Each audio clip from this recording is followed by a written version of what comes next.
Okay, we're back. It's now time to start the writing process for this essay.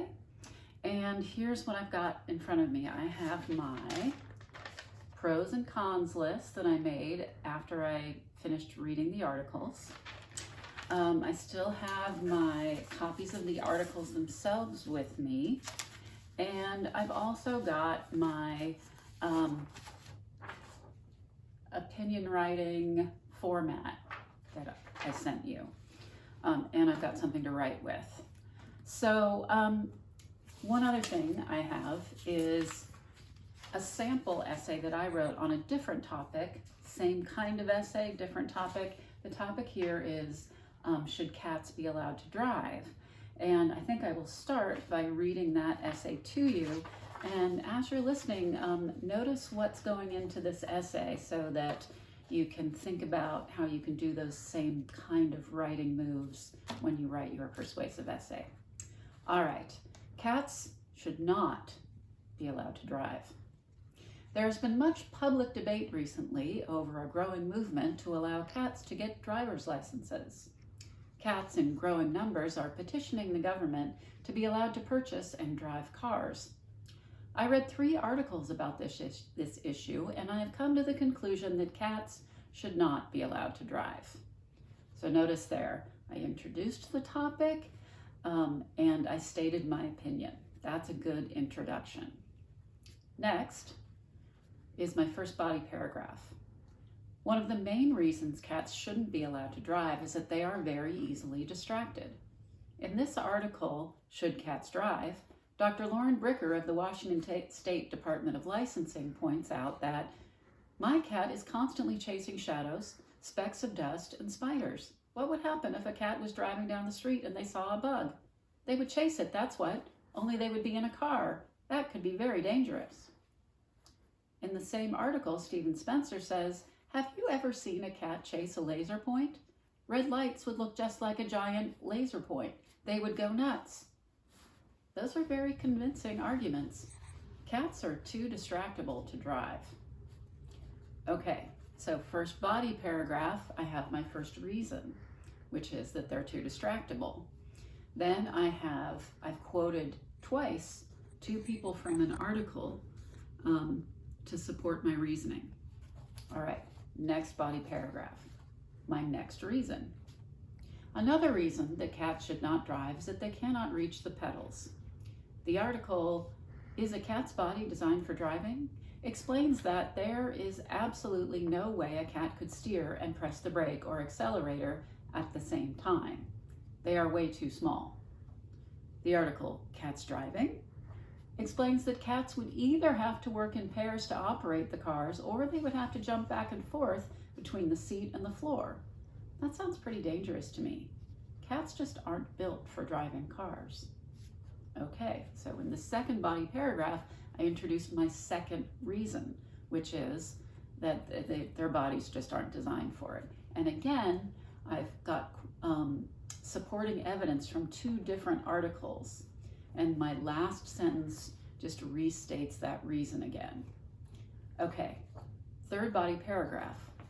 Finally, cats should not drive because they are constantly stopping what they are doing to bathe. As the article, No Cats Behind the Wheel, points out, you just never know when a cat is going to decide to clean their paw. When they do, all bets are off. They just drop everything and start licking. What if they were on the freeway when they decided that their tail needed a touch-up?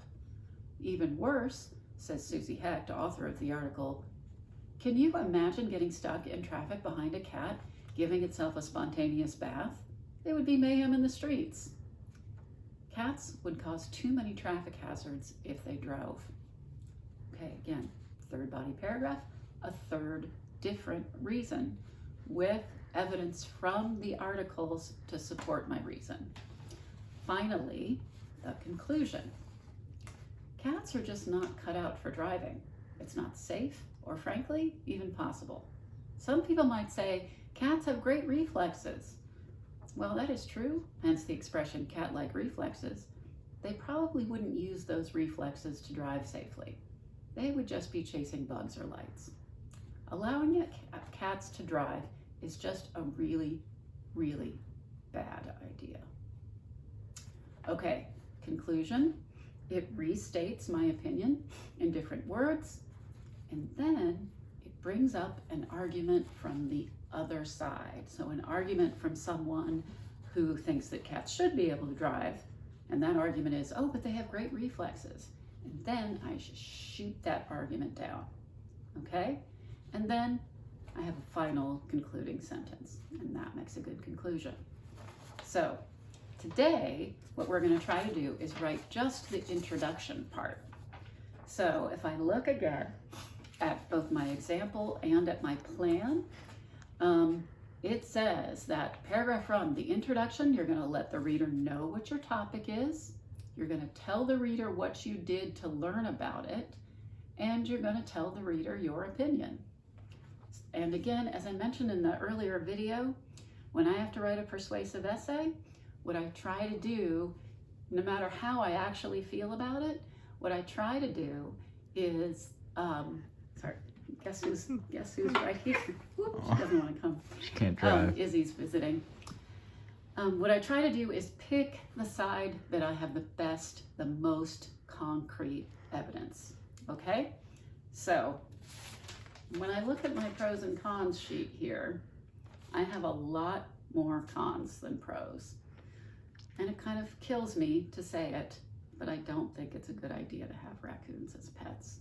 So that's the side I'm going to take, even though I would really love to have a raccoon for a pet. All right. So first sentence then is going to let my reader know what the topic is. What am I writing about? So I wrote for my opening sentence, raccoons are adorable and YouTube is full of videos of them eating grapes, playing with cats and dogs, and snuggling with people. These images have made me think about what it would be like to have a raccoon as a pet. Okay, I lied, that's 2 sentences. Those 2 sentences do the job in letting the reader know what I'm going to be writing about. So let me read that again. Raccoons are adorable, and YouTube is full of videos of them eating grapes, playing with cats and dogs, and snuggling with people. These images have made me think about what it would be like to have a raccoon as a pet. Okay, that's my telling the reader what it's going to be about. Now, I'm going to establish credibility by letting the reader know why I have something to say about this. I just read 3 articles about the pros and cons of raccoons as pets. That's easy. That's all I have to do. Just let the reader know I'm not just making this up. I read something. I did some research. So I just wrote again, I just read 3 articles about raccoons as pets, the pros and cons of raccoons as pets. And then finally, for my introduction, I'm going to say what my opinion about this is. And I wrote, even though it seems like fun, I don't think it is a good idea to keep a raccoon in your home. Okay? Now I'm going to read the whole thing all together. Raccoons are adorable, and YouTube is full of videos of them eating grapes, playing with cats and dogs, and snuggling with people. These images have made me think about what it would be like to have a raccoon as a pet. I just read 3 articles about the pros and cons of raccoons as pets. Even though it seems like fun, I don't think it is a good idea to keep a raccoon in your home. Ta-da! That's my whole introduction. All right, I hope this was helpful. Get it done. I'll see you soon. Bye.